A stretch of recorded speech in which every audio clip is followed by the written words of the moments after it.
कदम आहे आणि आम्ही शिरडोनवरून आलेलो आहोत। आम्ही गणपतीपुळेचा आनंद आमच्या फॅमिलीसोबत लुटायला आलो। माझं नाव सुलभा राजेंद्र कापसे।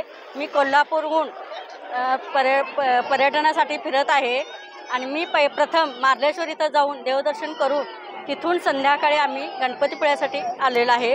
तिथून आम्ही रात्री मंदिरात जाऊन देवदर्शन घेऊन परत जाऊन रूमवर सकाळी आम्ही बीचवर आलेलो आहे। बीचवर मस्तपैकी आनंद लुटत आहे बीचचा, लहान मुलांसहित सगळ्या परिवारासहित।